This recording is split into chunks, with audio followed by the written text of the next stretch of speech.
Because normally I could just talk with y'all and we could just go, but bringing in somebody else to help me break down this division, which does include the team of my youth in the Chicago Bears. I am no longer a fan, but I do kind of keep an eye on them in the distance, and Justin Fields has certainly helped with that. But to help me break down the NFC North, he is a player news director for Player Profiler. You can catch them on YouTube. I'll make sure to have all the links and stuff in the description. Also, the Believe Network, the Believe Podcast Network. There's a podcast, Believe in Lions. So he's locked in on the Detroit Lions as well as the NFC North.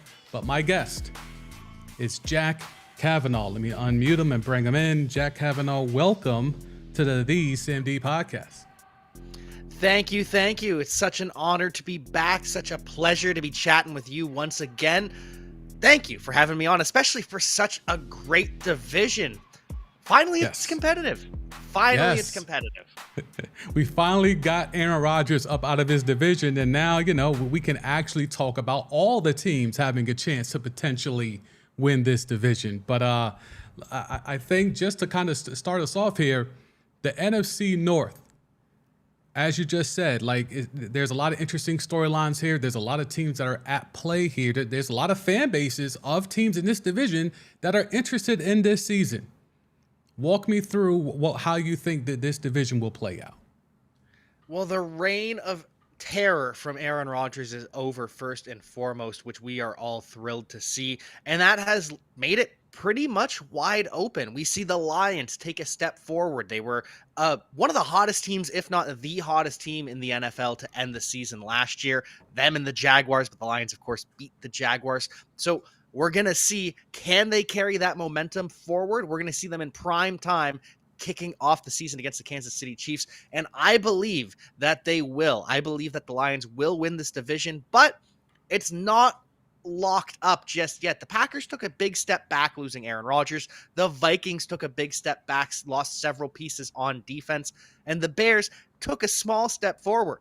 So all of these teams could end up winning the division. I just think that it's pretty clearly the Lions that are the favorite, should be the favorite. And if they meet expectations, like I believe they will win the division. But it's not going to be bottom of the barrel Chicago Bears anymore. They're not going to be a 2-3 win team. I think everyone in this division wins 5 to 7 games at minimum this year. Yeah, I agree. I think, speaking on the Lions, that they're a team that went into Lambeau last game of the season with nothing to play for and kind of snatched their soul and blocked them from getting into the playoffs there. I think that might have been like a changing of the guard type moment, as obviously now we know that was indeed Aaron Rodgers' last game there. And now you have this Lions team that, for lack of a better term, looks primed to kind of take over this division, and it might not just be a one-year thing. They can potentially take control of this division for the next 3 to 4 years. They can, and they've built it the right way. They've done it through the trenches with a strong offensive line, with a dominant defensive line. They've just continued to add every single year to those positions.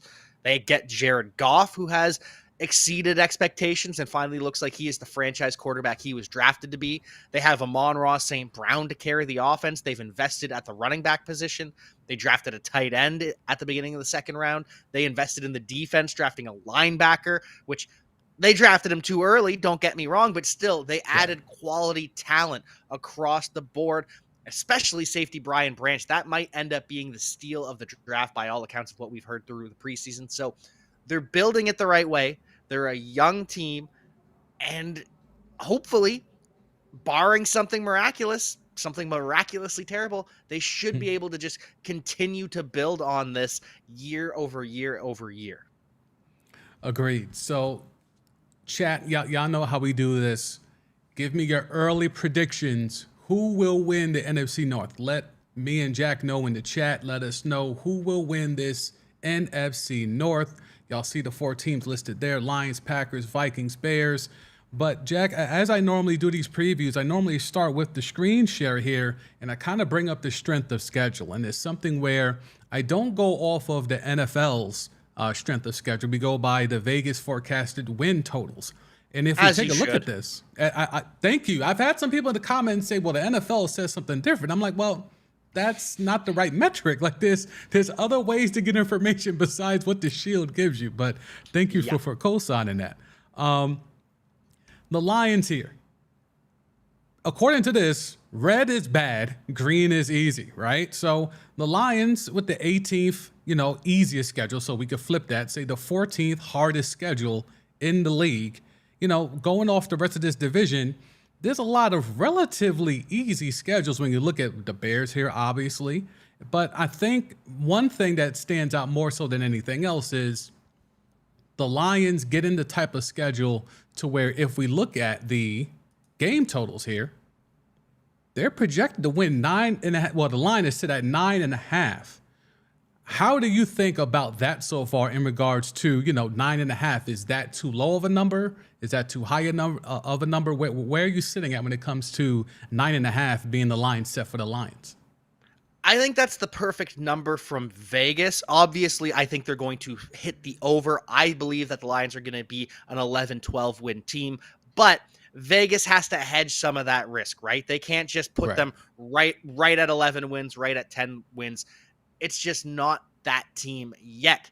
But by next year, yeah, they could have a double-digit win total. And in general, if a team has a double-digit win total, that's something that I kind of just stay away from in terms of I'm not putting money down on that. It's hard to win double digits, even if you're a favorite to. Agreed. So I think the line is set perfectly. I also think they smashed the over. Gotcha. All right, so we got, let's see, Thomas is saying Lions in the chat, and we also got Scrub Zero saying Lions in the chat. Okay, so we're all kind of sharing the brain here early. We're all assuming that the Lions will take care of business. So let's go ahead and start with the Detroit Lions. So clearly, Jack, I'm going to cede most of the floor to you because that is the team that you cover.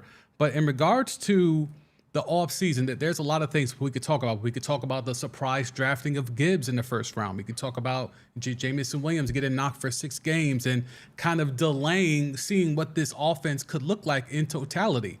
But let's go with Ben Johnson. Ben Johnson doesn't leave, which everyone seemed to assume he was going to ascend to get a head coaching job somewhere. Ben Johnson doesn't leave. Talk about the impact of him staying and what that means for this offense that we all seem to agree on is on the rise. It's huge. It's absolutely huge in a variety of ways. And we don't like to overrate play callers. We don't like to give all of the credit to the guy calling the plays because the players on the field are the ones executing that. They are the ones that are seeing out the vision of the offensive coordinator. But it brings continuity, first and foremost. So Jared Goff, he gets another year in the same offensive system. And unlike most offensive coordinators, Ben Johnson doesn't just run one type of system. It's not just a stretched zone play action system. He likes to mesh his concept. So sometimes it will be a man blocking scheme. Sometimes it'll be a zone blocking scheme. He likes to mix it up, which isn't something you often see. And that is why it's so difficult to defend the Lions. That is why last year DeAndre Swift had so many breakaway runs because the run game is so diverse. They run so many different types of plays that you don't expect to see all executed by one team. And then they go out and upgrade at the running back position. And I love DeAndre Swift, don't get me wrong. But you go from DeAndre Swift, who's a 4-4 guy, to Jahmyr Gibbs, who's a 4-3 guy. That's an upgrade. I love Jamal Williams too, but David Montgomery is an upgrade as well. So the run game is going to be even better with a still dominant offensive line. The passing game, don't get me wrong, losing DJ Chark hurts. Trading TJ Hawkinson downgraded as well, but they learned to adjust without TJ Hawkinson. They get a better run after catch option with their new tight end, Sam Laporte, a 2nd-round pick out of Iowa. And then Jamison Williams, when he returns, he can kind of offer some of that DJ Chark type ability. And even if not, they've still got depth. They've got Marvin Jones, who they brought back. He's going to be catching all sorts of touchdowns and 3rd down catches. He's going to be just a possession receiver. You still have Josh Reynolds. You still have Khalif Raymond as well. So overall, the Lions offense is the same as last year in a lot of ways, but upgraded in a lot of other ways. To piggyback off of that, I think, the point about Jamison Williams is a good one because, he's kind of the guy we kind of just been waiting for. Last year, we had to wait because of injuries. And now this year, we kind of have to wait at the beginning because of now the suspension. I'm not saying bust. I'm not saying anything like that. I'm not hot taking. I guess what I'm saying is we don't know what he is yet. We know what he was in college. We've seen flashes in very small sample sizes. How confident are you in that Jameson Williams can be what we thought he was going to be coming out a couple of years ago? I believe he can be. I believe he will be, but you can't ignore the red flags. Like you said, we don't want to label him a bust just yet, but you can't ignore the red flags. And we knew about the first red flag, that he wasn't going to play much last year, that he was coming off the ACL. The problem was, okay, he missed all of last year. This year, he's going to get all of training camp to adjust to Jared Goff. They'll get to learn together. And then he goes out and hurts his ankle to start training camp, or it might have been a different injury, but either way, he misses time at the start of camp, and then he gets a hamstring strain at the end of camp and misses the final 2 preseason games, misses all these valuable reps with Jared Goff. And so, missing 6 games, missing a bunch of training camp, I don't know if he's actually going to hit on a statistical standpoint, but the speed that he offers will at least keep the defense honest. He'll open things up for Amon-Ra St. Brown underneath. So, I'm not, what am I trying to say here? I am confident and I believe he will hit the ceiling we expect him to, but even if he doesn't, it's not going to be the end of the world. The Lions are one of those teams that can afford to take a big swing and miss on a player like Jameson Williams. Yeah, and I think, trying to analyze the strengths of this offense. Obviously, that there's still some people that might not be golf believers, and that's fair to a certain degree. As you mentioned, with the running game, Swift and Jamal Williams were very integral to the success, more so Williams than Swift. But from everything that I've been reading and listening on the way in, it's like Jahmyr Gibbs, they're kind of expecting him to be a better version of DeAndre Swift, or maybe what they thought they were going to get out of the DeAndre Swift. How do you see Gibbs working into this offensive system? Exactly that way. They wanted DeAndre Swift to be a big-time pass catcher, a big-time playmaker, and when he was on the field to get those touches, he absolutely was. He led the entire NFL in yards per touch, but that doesn't get it done when you're not on the field all the time. So Jahmyr Gibbs, a smaller player, which some people believe will lead to injuries. I am not one of those people. I'm not just going to say, oh, he's small, he's going to get hurt. Not how the modern NFL works. And especially with Jameson Williams out to start the year, we very well could see Jahmyr Gibbs finish second on the team in receptions or targets for the first 6 games. He's going to be that type of player where he gets 6 receptions a game. Maybe he only gets 8 to 12 carries a game, but the work he does in the receiving game is more than going to make up for it. Gotcha. Now, this offensive line, I think when people talk about offensive lines and who has the best unit around the league, I don't hear a lot about the lines, but I don't see any weaknesses on this offensive line. I think this is a top tier offensive line. What do you think about this unit as a whole? And, is there any issues or any weaknesses that you see? Because, I mean, I'm not an insider on the lines, but based off, especially with Ragnow and Glasgow and even the tackles, with even Sewell stepping up, I don't see a lot of weaknesses here, if there are any at all. No, absolutely not. Ragnow is arguably the best center in the NFL. I'd probably give it to Jason Kelce, but he's in the conversation. Penei Sewell is in the conversation to best young right tackle, or best right tackle, period. Again, probably give it to Lane Johnson and the Philadelphia Eagles. But also have a Pro Bowler at left guard, Jonah Jackson. Taylor Decker has been a stalwart for years. And at right guard, Graham Glasgow or Hal Vaitai, both of them are talented players. They are both starting NFL players, and they're having a competition. And if one of them goes down, then okay, say if Ragnow goes down, okay, Glasgow kicks into center, Vaitai at guard, you are still set. So they can afford to take an injury and they're still going to be fine. And it's just, like you said, there is no weakness. It is just pure dominance across the board. Gotcha. So now I think we're pretty much lockstep in how good this offense can be potentially. Maybe we can, go back and forth in regards to the receivers, but with no Williams until, the 6-game suspension, it's kind of hard to judge this group. Defensively, though, this is where, to me, there's a lot of conversation, and some of it might not be that good. So obviously, you have the defensive rookie of the year in Aiden Hutchinson anchoring that line. I'm not sure what else is there from a pass rush perspective. The linebacking core, obviously, they upgraded with Jack Campbell in the first round. He looks to be the guy in that middle. He looks to be the part. Secondary wise, they've made a lot of wholesale changes across the board, seemingly. So talk to me about this defense, your likes, your dislikes. Is there anything you want us to keep an eye on with this Detroit Lions defense? So the biggest worry would have to be the secondary, even though they did invest heavily in it. They brought in Chauncey Gardner-Johnson. They drafted Brian Branch. Those are two starters, one at slot corner and one at safety. And then they have Kirby Joseph from last year, who picked off Aaron Rodgers 3 times in the season as well. Brought in Jack Campbell to upgrade the linebacking core, which was already a good and deep linebacking core. Alex Anzalone and Malcolm Rodriguez really put it together down the stretch last year, and now Rodriguez is a backup. Now we have Jerry Jacobs, who is competing to be a starter with Emmanuel Mosley, but he was the Lions' best corner last year. He goes from their best corner to cornerback 2 or 3.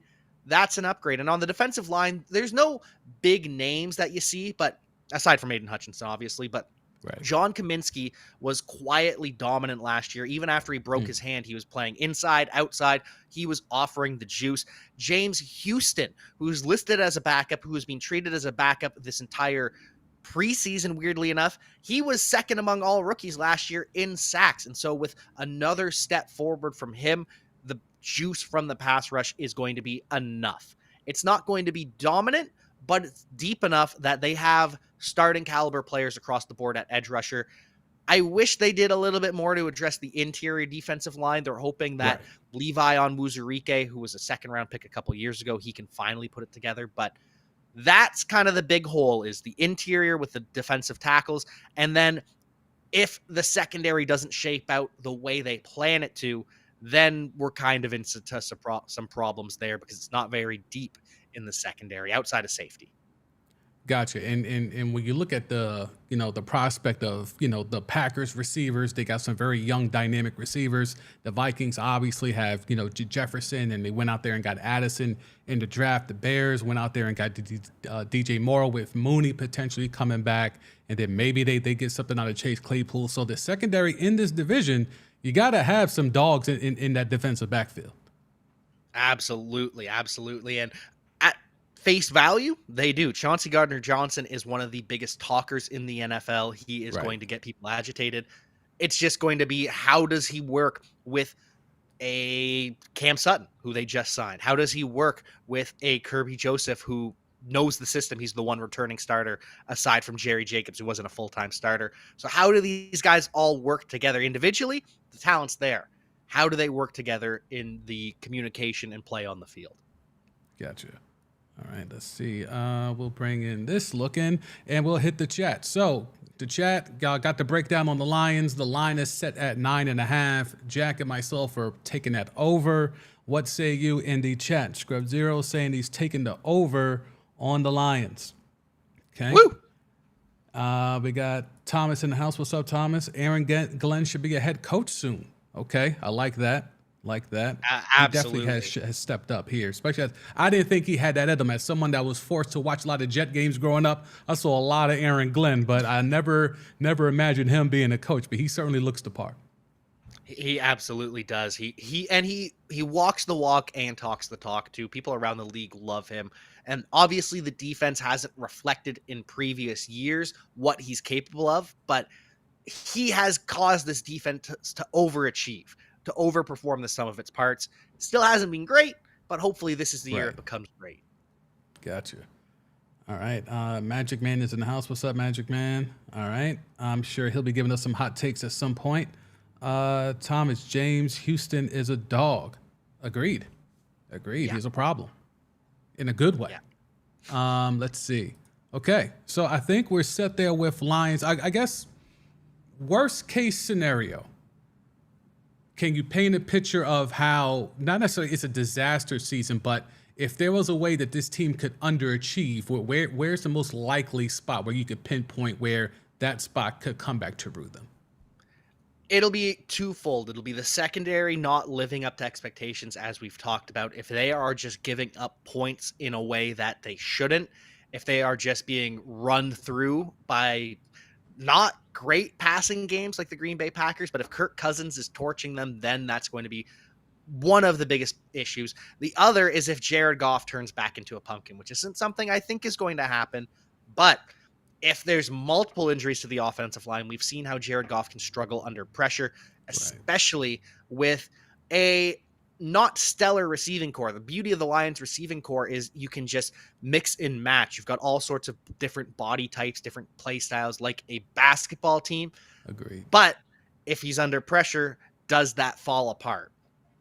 So Gotcha. those are the two potential issues. I don't think either of them happen, but if the Lions do falter, it'll either be the protection of Jared Goff causes him to not be on point with his receivers, or the secondary just being exposed. Cool. All right. So moving on from the Detroit Lions, we move on to the Aaron Rodgers list. Green Bay Packers. Obviously, there's one humongous storyline, but I do think there's some other ancillary ones that are almost as compelling as figuring out, is Jordan Love for real? So, Jack, you're locked in on this division. Packers, their off season likes and dislikes. What do you got? I really like what the Packers did to set up Jordan Love, because obviously the Packers don't have a crazy amount of money. They've been kicking the can down the road for the past couple years to try and win a Super Bowl with Aaron Rodgers. It didn't work out, but they've reloaded quite beautifully. They go out and draft Luke Musgrave at the start of the second round, a player that I absolutely love out of Oregon State, and he looks every bit the part. He looks like he might finish second on the team in targets, in receptions, all those good stats behind Christian Watson, who we saw last year had his little mini Randy Moss type run. I think with more targets, with more work in the passing game, Christian Watson is going to exceed all expectations from last year. And then they go out and draft Jaden Reed, another receiver, a slot receiver out of Michigan State. He is a guy that I am a big fan of. He is going to be the wide receiver 2 on the Packers in short order, which kicks Romeo Doubs to the wide receiver 3, which is an upgrade because your wide receiver 2 going to your wide receiver 3, that is a good thing. And the offensive line is just still good. They bring back every starter, every depth piece from last year. It'll all come down to Jordan Love. If Jordan Love is good, they've set him up to be good. But if Jordan Love is bad, then this roster's not going to overcome it. Yeah, I agree with a lot of that. I think, as I've talked about a lot here in doing these, these previews, most teams are either taking it in two ways in regards to their quarterback. Either they're taking a can't miss prospect, or they're taking a guy that they think they can coach up if they surround him with enough weapons. And it certainly seems like with Jordan Love, it's the latter. When you have what Watson was able to do last year, even with Aaron Rodgers, and just the weapons that they still have a really good running back field, Aaron Jones and Dillon. I just like, and as you mentioned, the offensive line, another group that I think is not mentioned enough when we're talking about upper tier offensive lines in this league. I just think that there's enough weapons here that if Jordan Love is what we think he is, this team can really contend. Like, I don't think it's going to be that big of a drop off. Obviously, just in the name, in the pedigree of Aaron Rodgers, it's a step down. But these young guys and just the way that this offense could look different now that Aaron Rodgers is no longer there. The fact that maybe they can get a little bit more modern, a little bit more dynamic, and not be so predicated on what Aaron likes to do. Now, Matt LaFleur can kind of open up the playbook a little bit more, maybe get some RPOs in there. I don't know, but with Jordan Love, you would like to think they would try to take advantage of his skill set. How do you think this offense will look now that Aaron Rodgers is gone and Jordan Love, potentially younger, faster, more dynamic, is in? I think it'll be small tweaks, because we do remember when Matt LaFleur did come to the Green Bay Packers, there was a power struggle between him and Aaron Rodgers of the different types of plays, and Rodgers ended up relinquishing a lot of that power. But like you said, Jordan Love is younger, he's more athletic, he does have a more lively arm. Aaron Rodgers still one of the best passers in the NFL, but from a pure cannon, for a pure being able to throw it downfield, Jordan Love probably beats Aaron Rodgers at this point in their career. So it'll open up the playbook a little bit. They'll be able to do a little bit more with the bootlegs and maybe some RPOs, but Jordan Love's still not a big time rusher. It's not going to become a full option offense. It'll just be a little bit of tweaks, and it'll, for the most part, I think we'll see the biggest difference in the personnel that we see on field, because Aaron Rodgers, he had to have his guys. He had to have his comfort blankets. Right. That's why certain players would be on the field, like Mercedes Lewis, and certain players would be on the bench. And we're hearing already that could take place in the backfield. We could see less Aaron Jones this year and more A.J. Dillon, because Aaron Jones was the guy that made Aaron Rodgers feel comfortable. But the coaches want to see what A.J. Dillon can do in a lot of those situations. That's certainly something for y'all going in to get fantasy drafts.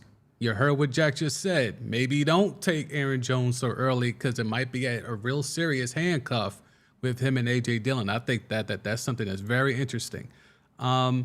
Musgrave at tight end. Certainly rookie, you're not sure what to expect. He certainly has some speed and some athleticism, more of a receiving tight end than a blocking one. Is he a guy that could be a sleeper in terms of not necessarily fantasy impact, but in terms of this whole division has, Hawkinson, we have, the Bears with Komet. Like there's some young tight ends that look to be trying to establish themselves. Does Musgrave look the part?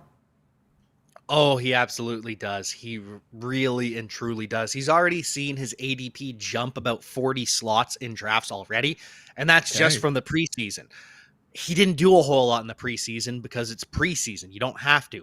But from day one, from the first time they got together for mini camps, he was already the starting tight end. He's been working with Jordan Love for months now, which isn't something we typically see from rookie tight ends. Look at the Buffalo Bills. They spent a first-round pick on Dalton Kincaid, and he's not a full-time starter yet. Right. Luke Musgrave has been from day one, and the Packers did draft him ahead of Jayden Reed. And so I believe Jayden Reed is going to end up as the wide receiver 2 on the team. But if Luke Musgrave is drafted before Jayden Reed, he might be the number 2 option in the passing game, period. I think Luke Musgrave is the one rookie tight end this year that you want in fantasy football. And I think he stands the best chance of being the guy to break out in 2023. Great analysis there from Jack Kavanaugh, Believe in Lions, Believe Podcast Network. Christian Watson, he's a guy that certainly flashed big playability. Now he's being entrusted to be the number 1. Have you seen enough to make you think he can be that guy for Jordan Love, to be that lockstep? He is, not I don't think he's upper half in the league, but certainly has the ability and the size and the skill set and everything else to go along with it. How do you like Christian Watson? Massive Christian Watson fan. He has all of the tools, as we saw last year. The efficiency was completely out of this world. There's no way that touchdown rate is able to stay steady, but he also showed that, hey, this guy probably deserves to see the ball more. He probably deserves more than 6 targets a game. Probably should be seeing 8 to 10 targets a game. So while I do think he takes a small step back in efficiency, I think he more than makes up for that with the big playability and with the increased target share. I think Christian Watson is going to be one of those players by the end of the year, is just a household name.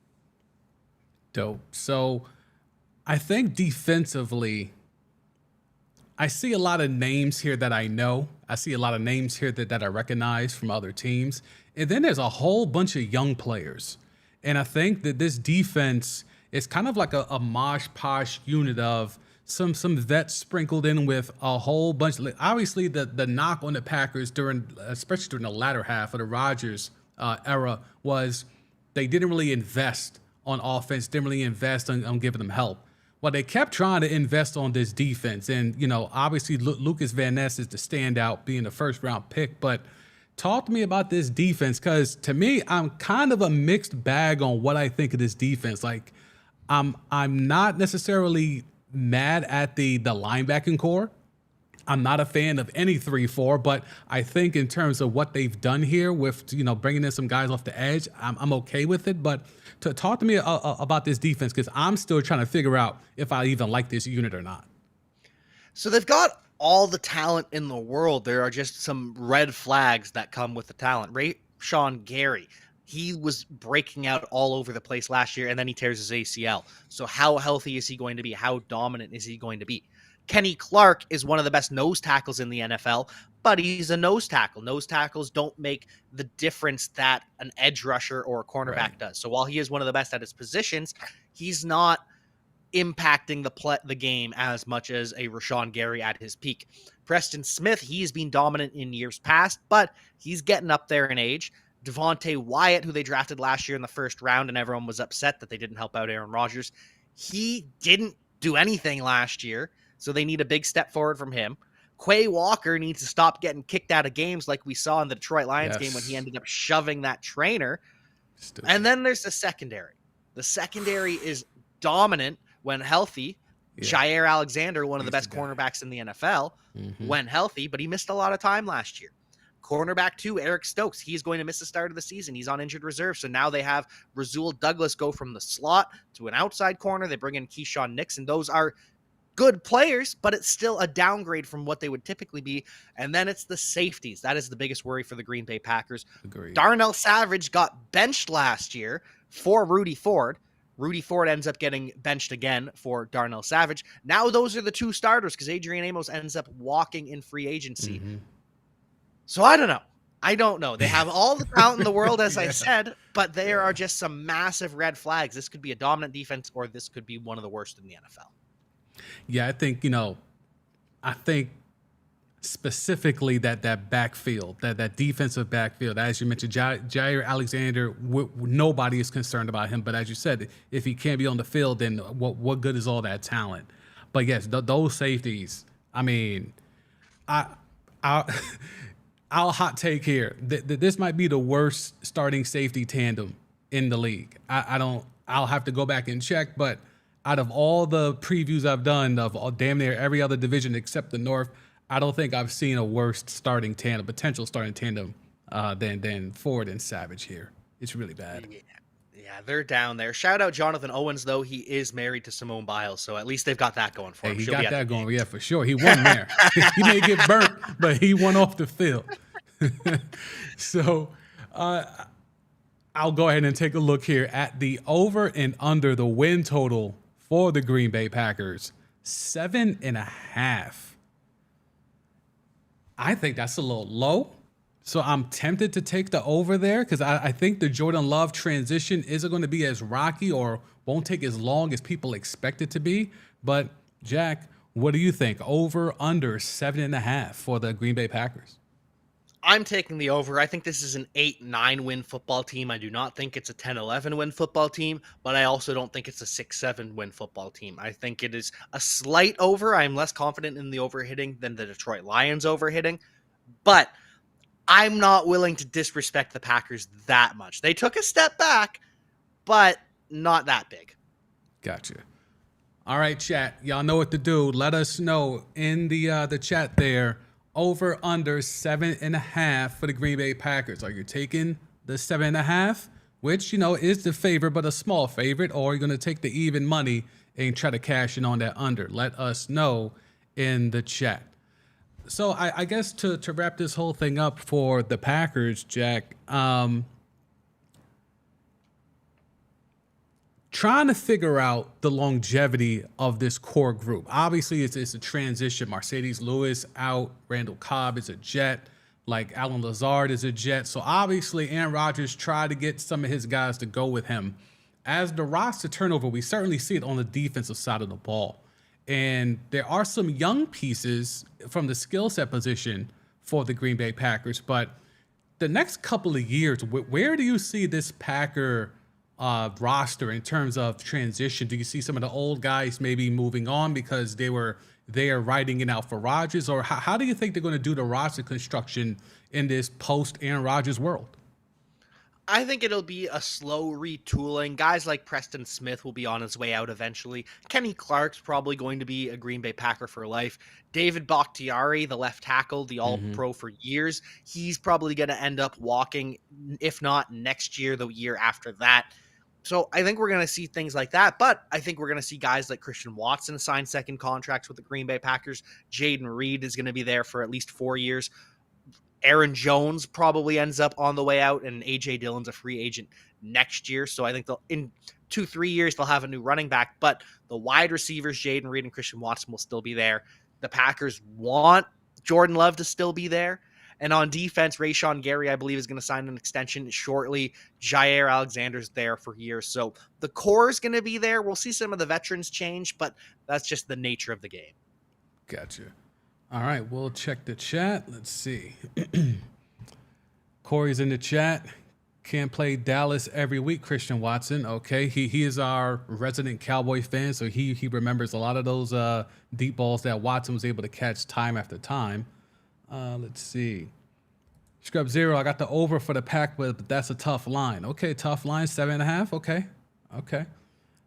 Thomas taking the over. Okay, so a lot of people are agreeing with us so far. We like that, but we are open to criticism. Don't be scared in the chat.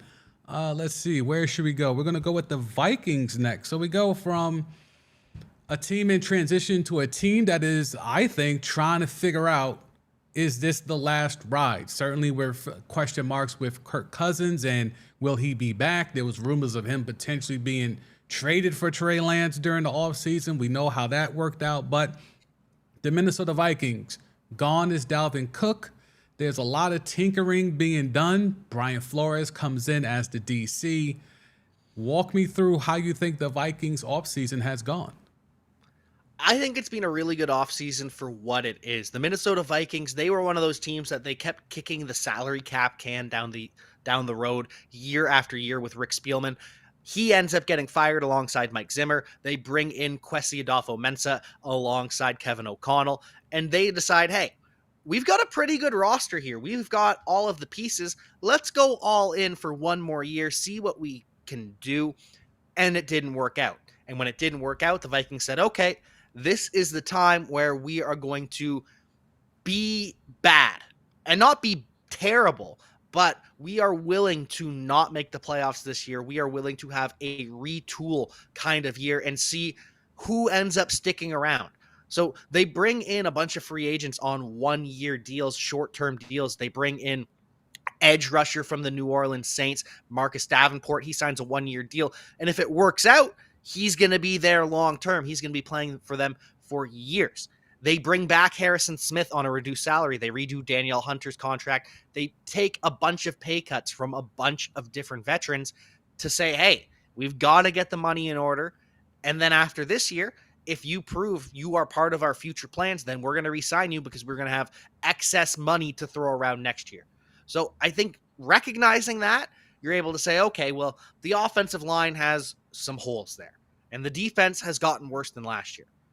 But the offense is still likely going to be a high-flying, high-scoring, high-shooting offense, and that will at least be fun. So if we're good, great. We're good. And if we're bad, that's okay, because we've got the money to be good again next year. So I think this is the Vikings' one full transition year. Kirk Cousins could earn a new contract. He could end up on another team. This is the year to figure that out. Gotcha. I think, looking at this roster and just kind of reading some stuff about where, some of the beat writers and stuff are thinking about this roster, there's a lot of love for Jordan Addison and his potential impact. Obviously, he was one of those 4 straight receivers that got drafted there in the first round of this past draft. Jordan Addison, pairing him with Justin Jefferson, as much as, I'm not that high on Kirk Cousins per se, in terms of, I don't think he's top tier, but I think he's above average. But now you're giving him yet another weapon to go with Hawkinson and those 2 receivers. So there's a lot of stuff you could do here with some 31 personnel and then things like that, or 11 personnel and, going 3 wide and stuff like that. How do you think this offense, with Jordan Addison being brought in, how do you think he will impact not only Justin Jefferson, but being another option for Kirk Cousins? Oh, it's absolutely an upgrade. Adam Thielen was so washed last year. Agreed. The juice was gone. Love Adam Thielen. Love the story going from undrafted to becoming a primetime player in the NFL. But he just didn't have it anymore last year. That's why they went out and traded for TJ Hawkinson. He becomes the wide receiver too. And the offense is fine because they have Justin Jefferson, the best football player best wide receiver, arguably the best non-quarterback in the Arguably, NFL yeah, too, though. You can argue he's the best football player in the NFL, yeah. but regardless, they bring in Jordan Addison, who is a massive upgrade on Adam Thielen. You keep KJ Osborne, who's a solid slot receiver. You get TJ Hawkinson back. He's been holding out all offseason, signs a contract today. And all of a sudden, the back spasms that were bugging him and the ear infection that he had, suddenly that's fine. Funny how that works. Yeah, funny how it works when you get paid, the injuries go away. But with all that said, it's going to be a better offense, a better passing game. The run game is going to be interesting. Alexander Madison is a downgrade on Dalvin Cook, but with the defense also downgrading, how much are they going to be running the football anyways? I think this is going to be one of those teams that just throws the ball a million times. Kirk Cousins very well could throw for over 5,000 yards just out of necessity, and 2,000 of those could go to Justin Jefferson. So now, is Kirk Cousins a guy that normally you might not take that high in fantasy? Is he a guy that should be maybe considered, I'm going to guess maybe people are taking him in maybe the 6th, 7th round. Is he somebody that maybe you should take a little higher? He's going properly. He's going in the realm of a Dak Prescott, a Jared Goff, that second tier of guys behind the Joe Burrows, the Josh Allens, the Jalen Hurts. So he's being rated pretty properly. But if that tickles your fancy, then yeah, absolutely go out and get Kirk Cousins. You can draft him ahead of Dak if you want, ahead of Tua if you want. I think at that stage, it's kind of just chooser's choice. Whoever speaks to you, go and get your guy. Exactly.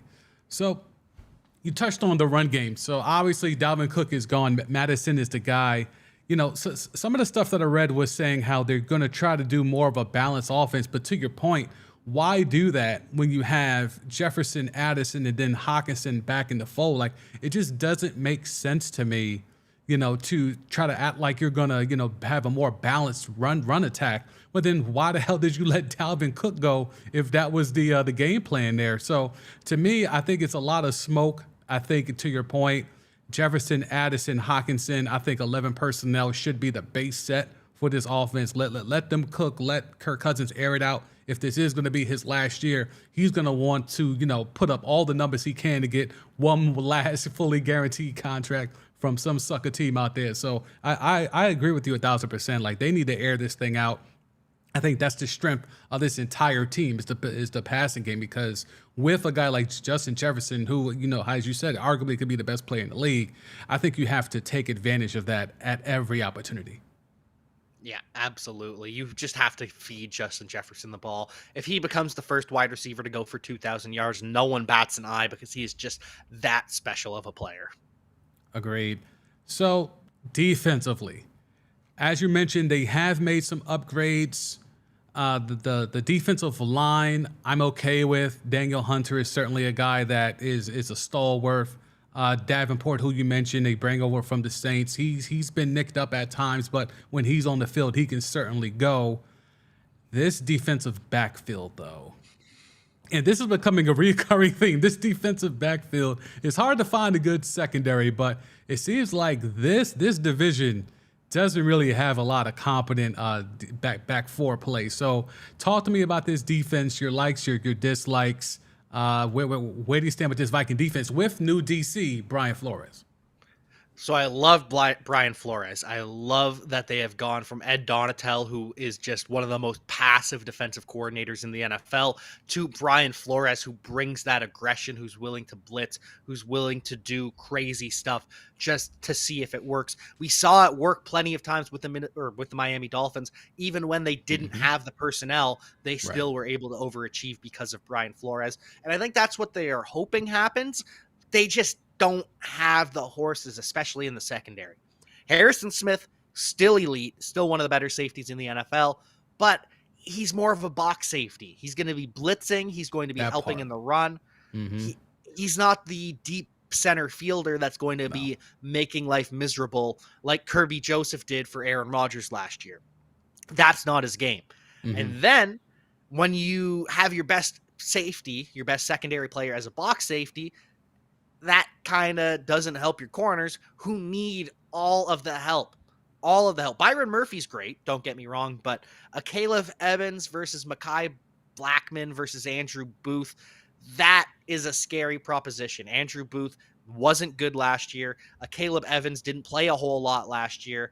And then at safety, you've got Lewis Seen, who they drafted in the first round. He's been a bust to this point. Again, we're not saying he is going to be a bust, just to this point. He got injured and then has looked pretty bad in the preseason. So it could all come together with the aggression of Brian Flores, with the pass rush that they should have. It could all come together. There are just a lot of times where it's not going to come together, and there are going to be a lot of shootouts for the Minnesota Vikings.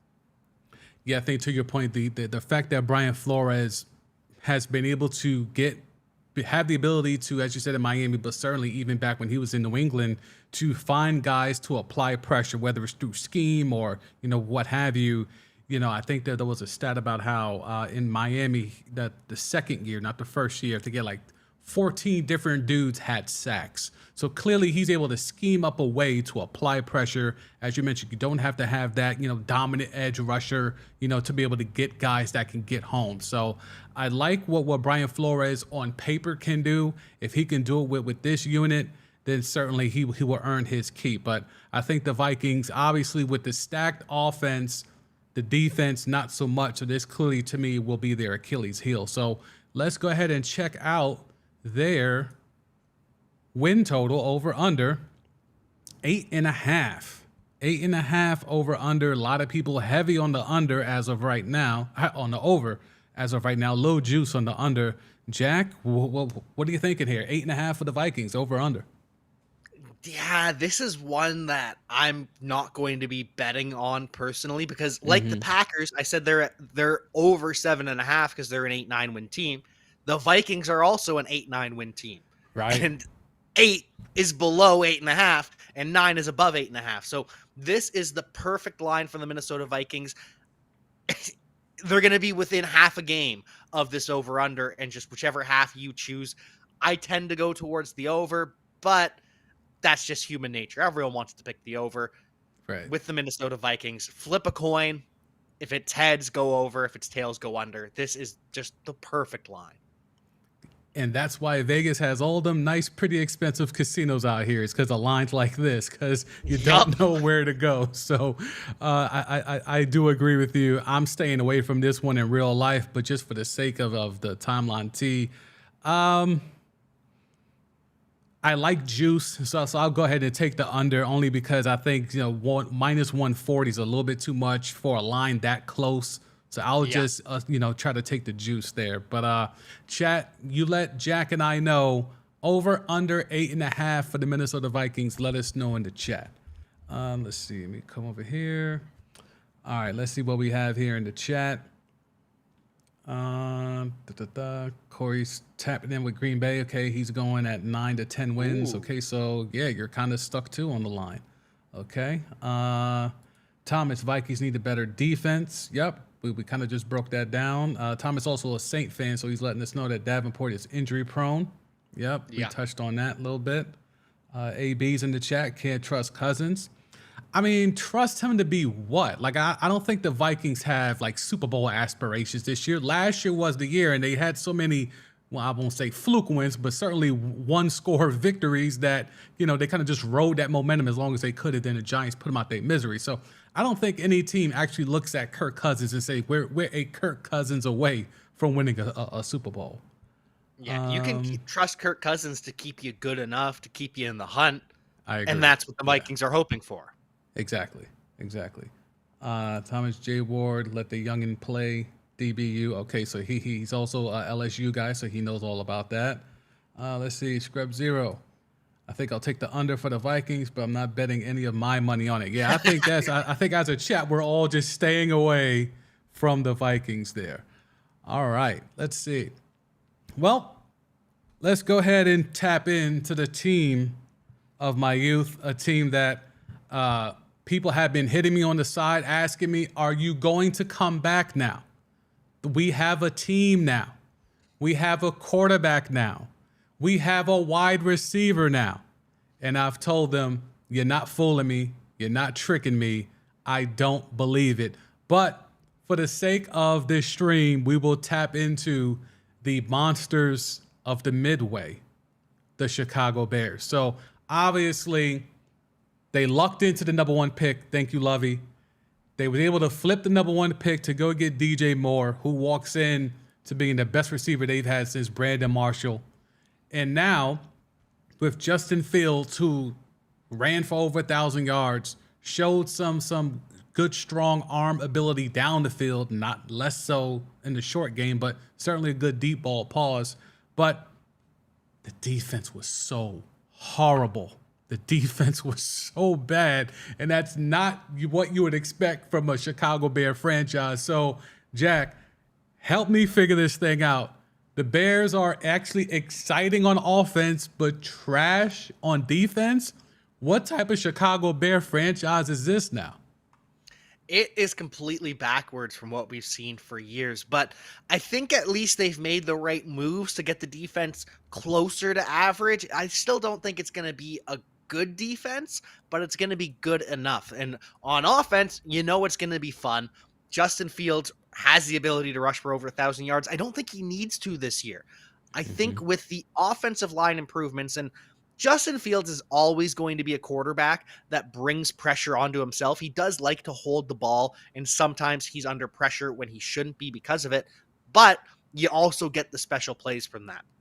And with just a little bit more time where he's not under duress, just a little bit more protection from the offensive line, and a massive upgrade at wide receiver, because it's not just DJ Moore. You kick Darnell Mooney from the wide receiver 1 down to the wide receiver 2. And even then, Darnell Mooney didn't play the whole season. He missed plenty of time down the stretch. So you go from Darnell Mooney to DJ Moore. You go from Equanimous St. Brown to Darnell Mooney. And you go from, Velus Jones to Chase Claypool?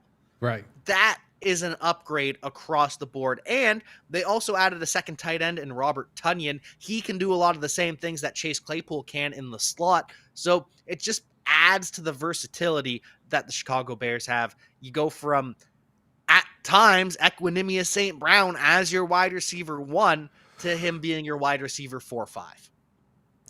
Yeah, I think everything begins and ends there with surrounding young Justin Fields with the talent. He showed you that if I have to do it by myself, I can do it and we can succeed. Maybe not in wins, but the offense can actually be dynamic and actually be explosive. Now you're giving him a true number one wide receiver. Although, DJ Moore, he's explosive. I don't know if he's Justin Jefferson explosive. I don't know if he's Jamar Chase explosive, but he's certainly a bona fide number one. But I don't know if he's top tier number one or second tier number one, but certainly the best wide receiver, like I said, since Brandon Marshall. But Claypool, they traded for him. They gave up a second round pick, kind of looked lost in the offense, with the brief amount of time that he played. There was some early reports in training camp that he didn't look up to speed either, but that stuff is kind of resided. What's the impact Chase Claypool can bring? Because we know what DJ Moore is, and as you mentioned with Darnell Mooney, but Claypool, they gave up that second round pick that they honestly could have used. So they obviously gave up a pick that would have been the number one pick of the second round for Chase Claypool. Walk me through how you think his impact, big body, big catch radius, all of that, how can he help Justin Fields?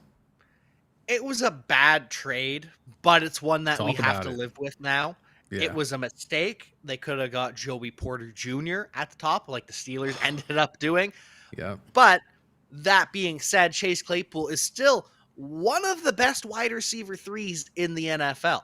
We don't love him for fantasy football purposes because the Bears aren't a big passing offense, or at least we haven't seen it with Justin Fields, but he's still one of the better wide receiver 3s in the NFL. And at times, they're going to have him in 2 wide receiver sets, maybe even in 3 tight end sets. They're going to have 1 wide receiver on the field, 3 tight ends, and Chase Claypool at that size and speed, he's basically another tight end. So he's not afraid to do the dirty work. He's not afraid to block out there, and that's going to be an advantage to the Chicago Bears in the passing game and in the running game because they'll run those play actions where he fakes a block and then releases. So it's going to be an upgrade. It's going to help the offense. It's just not worth the second round pick they paid for it, but it's still an upgrade. Yeah, it was definitely a head scratcher even before they were in contention to get the number one pick. But once they clinched that number one pick, I was like, oh, that Claypool trade looks so much worse now. Running back, obviously they lose Montgomery, but to be quite honest, from a lot of people in Chicago, they don't really miss David Montgomery because a lot of people are high on Khalil Herbert, and as they should. He's a guy that flashed a lot. He's a guy that had some burst, had some wiggle to him. This run game, and Roshan Johnson is another one that people are very high on. He obviously was in the Bijan Robinson shadow. But this running game, even though they lost David Montgomery, who a lot of people would consider to be a starting level running back, this running game, I think, even though, we talked about the Eagles last week, and there was a lot of conversation about, is Jalen Hurts actually RB1 because of, what they have left and Rashard Penny and, Gainwell and guys like that and Swift. I don't think that's the case here. I think they actually have a real number one running back with Khalil Herbert. What do you think? It seems as though the Bears want him to be the number one. They want him to be an every down back. But from what we've seen in his early career and in the preseason, he's not going to be a 3-down back because he isn't the strongest pass blocker and he's not the strongest receiver. But he's still one of the best pure rushers in the NFL. He finished top 5 in yards per touch, and yards per touch is a very skewed stat. It skews towards pass catching backs because receiving typically goes for more than rushing. Right. So when you're Khalil Herbert and you're one of the best running backs in the league in yards per touch and you don't have the receptions buoying you up, that is just pure talent. So on first down, on second down, Khalil Herbert is going to be a problem. And then on third down, we're going to see a lot of Roshan Johnson because, yeah, he was in the shadow of Bijan, but he was also talented enough that on third downs, he was sending Bijan Robinson to the bench. He was out there in pass protection. He was out there catching the ball. So this is really one of the most underrated 1-2 punches in the NFL. And I am a big believer in Roshan Johnson that he could be an every down back. He could end up taking snaps on first and second down away from Khalil Herbert down the stretch. He's just that talented, but it's a good problem to have when Dante Foreman is probably your RB3 and might not even be active on every game day because he doesn't play special teams. Travis Homer does. Great problem to have. Agreed. I think it's a strength of a team where running back hasn't really been, they haven't really had a true RB1. They've had a lot of guys just kind of fill like placeholders, but I think Roshan Johnson, to your point, he certainly has the skill set, certainly has the talent.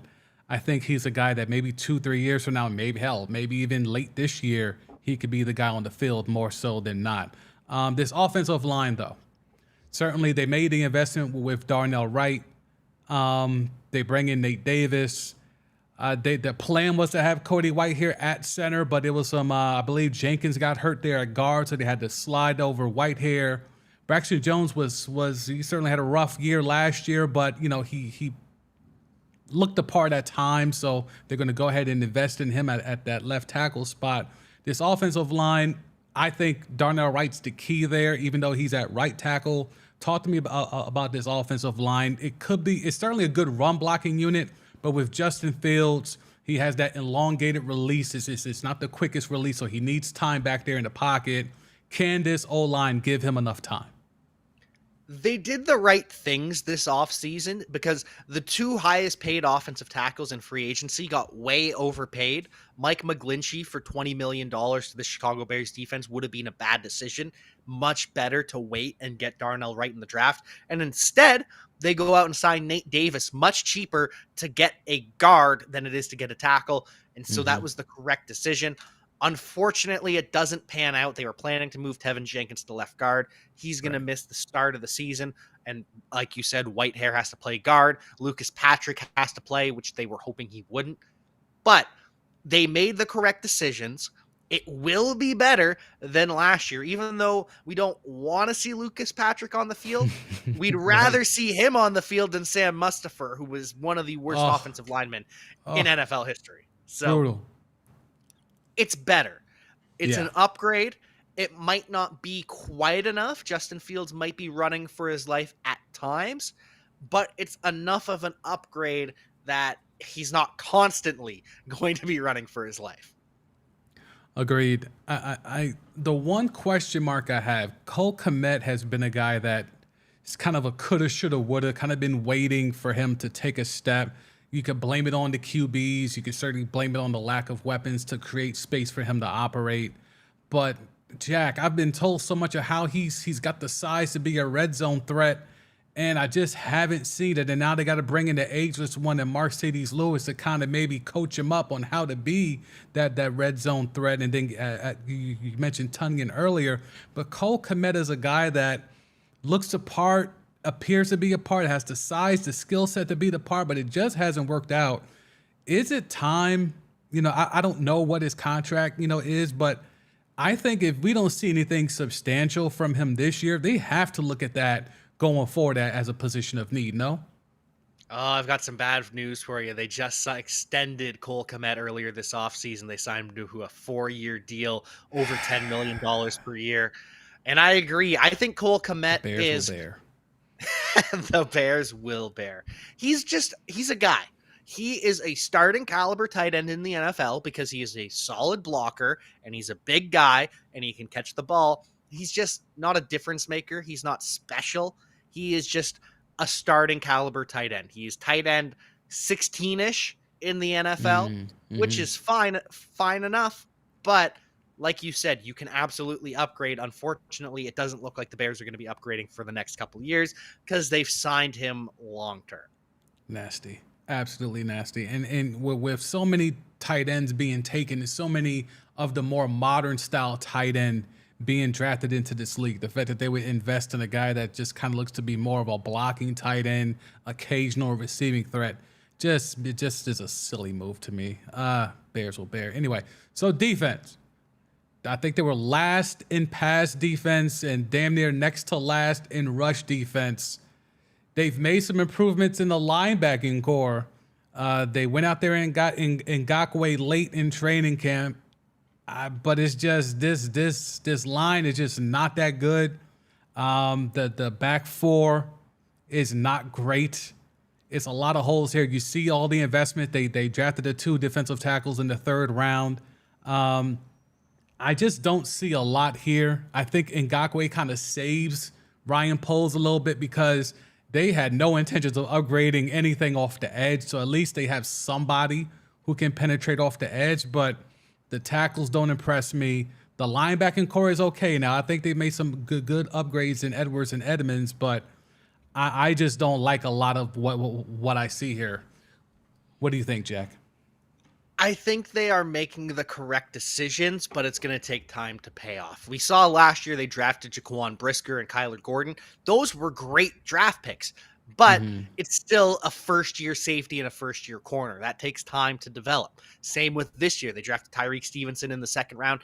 I think that was a great pick. It's just not going to be a 2023 pick. That's a 2024, 2025 draft pick. Right. And same with the defensive lineman. Taking Zach Pickens was a great decision. Taking Gervon Dexter, great decision. But those aren't 2023 picks. And so signing Yannick Ngakoue, signing Tremaine Edmonds and TJ Edwards. And by the way, credit to Ryan Poles for trading away Roquan Smith. They trade him away. The Baltimore Ravens pay him $20 million a year, and they get Tremaine Edmonds and TJ Edwards for less than the $20 million that the Ravens paid for Roquan Smith. So they're making the right decisions. They're just still a long ways away. And that's just how talent depleted the Chicago Bears were after Ryan Pace ended up leaving. Him and Matt Nagy set the Bears back quite a bit. Bro, they're making the right awful. Yeah. Awful. So they're making the right decisions to get out of that hole. It's much like the Lions where they were completely talent depleted after Matt Patricia. This is just the year. The Bears this year are the Lions of last year, where they will start to put it together towards the end of the season. They're still just a year away from being a year away. Got it. So this franchise should not care about winning games, right? I know they can't come out and say that, but in essence, it's about all development of all these players that they've taken over the last couple of years, right? Yeah, absolutely. The winning the games are nice. Obviously, the coaches want to win games. Obviously, it's good for morale.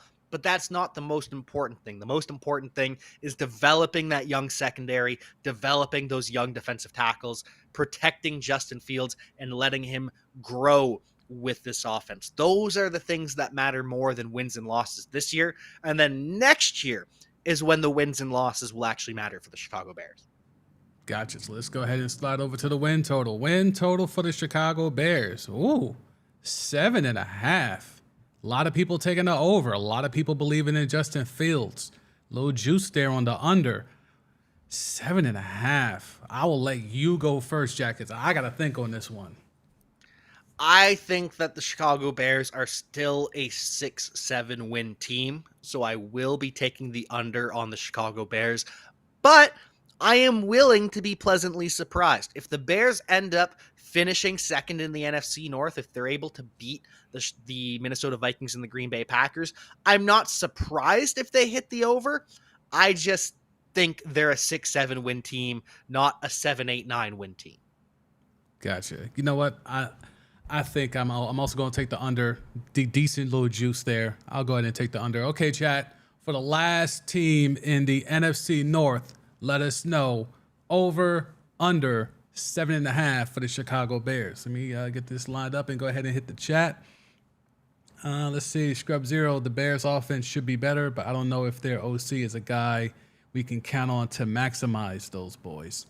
I think that's fair, but I also think he's never had weapons like this. So I think you kind of have to give the cook some time with these new groceries and allow him to figure out some new recipes. So I think, give the OC a chance here, because last year was just Justin Fields and a bunch of dudes, especially after Mooney went down. So I think with Mooney back, Claypool, and now DJ Moore, sky should be the limit, but we'll see. Yeah, last year was kind of like cooking with ice cubes and tomatoes, and all you're going to make is a ketchup smoothie. This year, there's actual ingredients. There's a full course meal that can be created.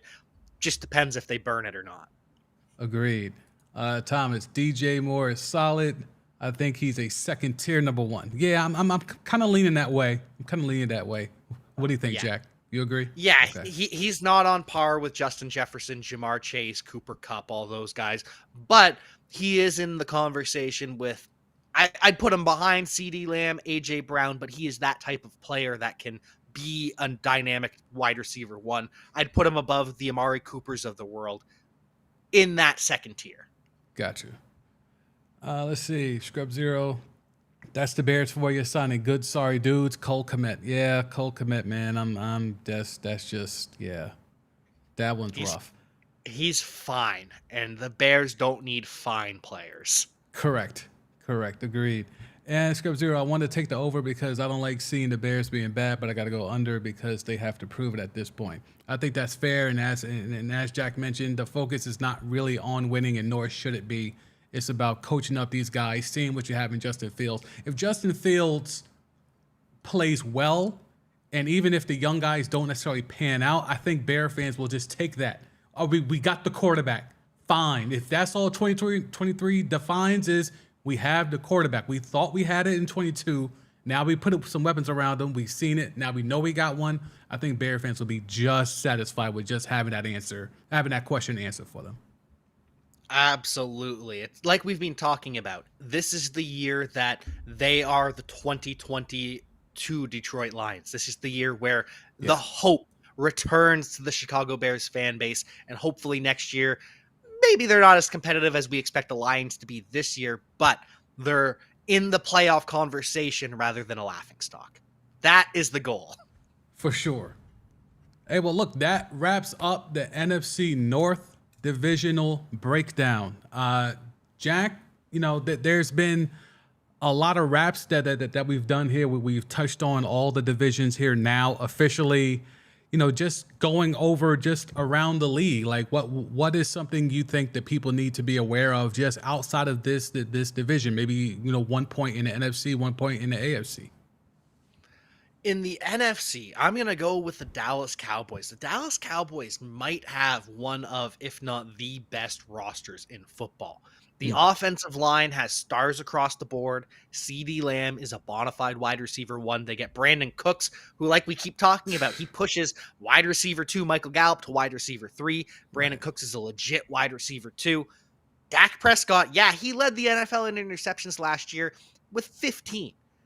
It used to be you had to have 20 plus interceptions to lead the NFL. It's just a different game. Jameis had 31 year. I mean, exactly. Yeah. Dak is still that dude.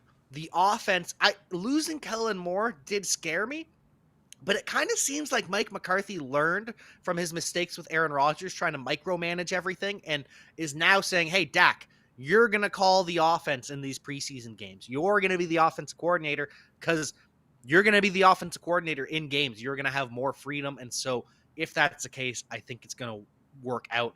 Watch out for these Dallas Cowboys in the NFC. They are one of the scariest teams. As for the AFC, what is going on in the AFC? There's just a lot of fun in the AFC. Yeah. The AFC North is going to be a bloodbath.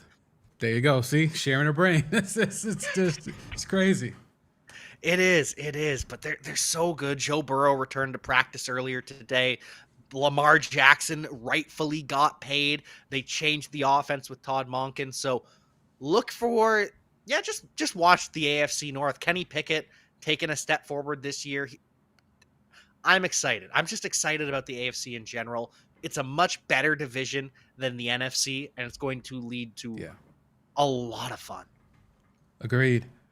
Jack Kavanaugh he works for Believe Network, Believe in Lions podcast, Player Profiler. Check them out here on YouTube and on the Elon app over there on Twitter, X, whatever you want to call it. They do good content over there, good stats, good breakdowns over there. So Jack, I really do appreciate you coming on here. It's your second appearance. You came on the podcast. Now you're here on the Timeline T live stream. I really do appreciate you taking your time and popping up and giving us knowledge on the NFC North. Pleasure is all mine. Such an honor to be back on this show and always happy to chat with you. Awesome. Well, look, chat, I see y'all there. Be sure to give Jack a shout there on the Elon app. I'll make sure I have all his contact info there and also Player Profiler here on YouTube. So I want to thank him. I want to thank y'all for pulling up in the chat. For the Sam D, this has been Timeline T. I will see y'all next week when we will actually have some real games to discuss. But until then, check out the channel. If you haven't subscribed, make sure you do that. Tap in. If you haven't hit that like button, go ahead and do that because I know the algorithm likes that. So I like it as well. So I appreciate y'all for pulling up and giving us your time today. Check out the content. Be putting up some clips from this live stream, probably all through the weekend, through early next week, as we finally have games next Thursday night. It is for real. Until then, I'll see y'all soon. Take care.